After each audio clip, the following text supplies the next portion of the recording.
First, I wanted to show you a physical example of my personal learning environment where I'm sitting now.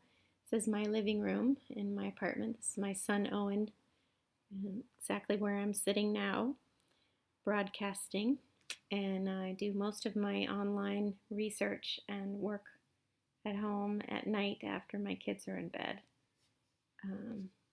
Sometimes I work in my closet too when I do collaborate sessions, so we have a small apartment. This is my library, and some students are examining a human leg. They were comparing it with the whale skeleton, the gray whale skeleton flipper. And I spend a lot of my time obviously working with students and teachers, and also researching materials and resources for the library. Just to give you a tour of my Spicy Nodes social network map, I have several different kind of constituents that I work with. The librarians in my school district.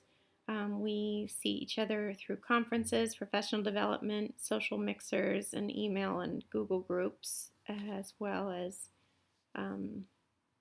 connecting through texts and phone conversations. In reading for pleasure and for the profession, I have my Twitter account, which I'll show you in a minute, and some professional journals that I subscribe to. Some are hard copy, some are online.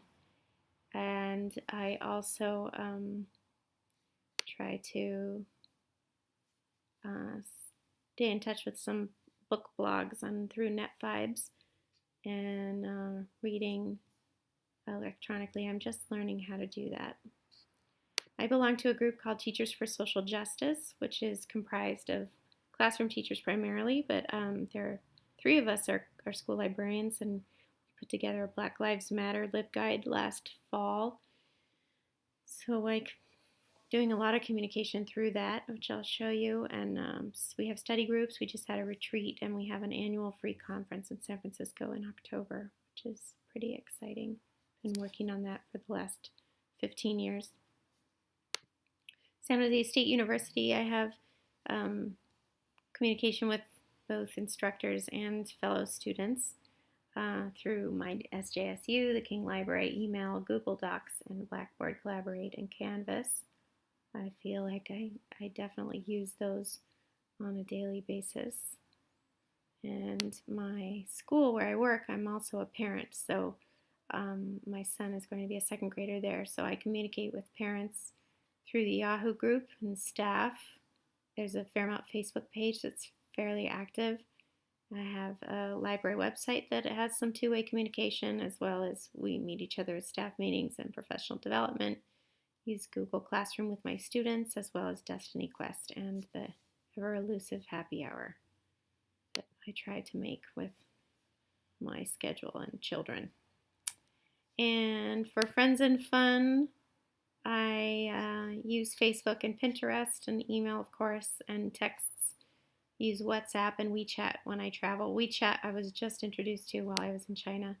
It's kind of like the Chinese Facebook, but it's a nice platform to be able to share information, and we actually used it quite a bit to document our teaching and communicate it to parents directly, so I'm hoping to use WeChat in some way with families in San Francisco. So, in looking at my Symbaloo mix, I have several different tabs. My home page has kind of entertainment, communications, news, information, and sort of social networking. The Twitter accounts that I follow are primarily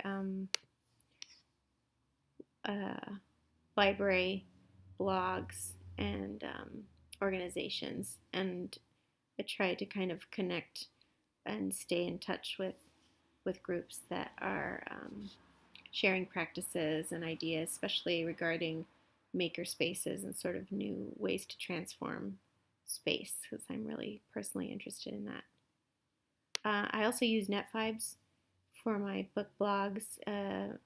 Thanks to you, I learned about that tool, and I'm organizing kind of the groups that I'm connected to there.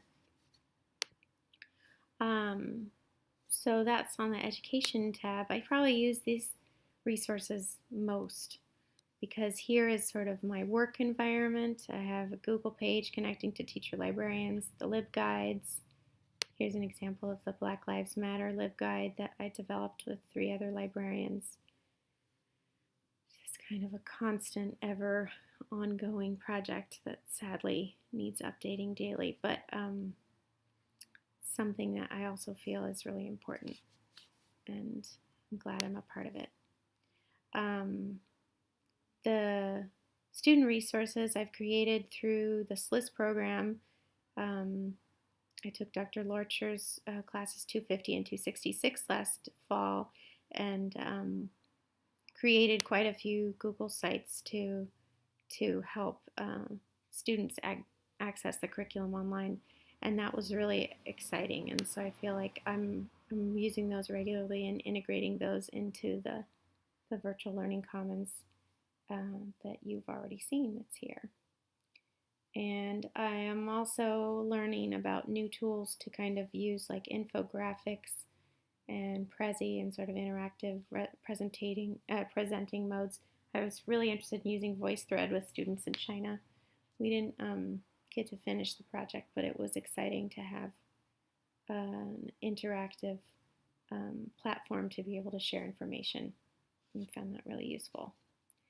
And I also have a personal digital portfolio here that has sort of some of the websites and blogs I've put together. I organize a conference every year about raising bilingual children, and that's sort of the web presence there. And I used to be a ballet dancer years ago, so I Googled myself, and that's what I found. Some pictures of me dancing, and a review where I was written up in Oakland Ballet. And these are when I did work as a science, literacy, and art integration instructional coach for the district before I became a librarian. And this has been a great sort of jumping off point for me to work with students to talk about digital footprint and sort of the impact that what information they post online, what kind of an impact does that have on the community and on their own personal and professional life.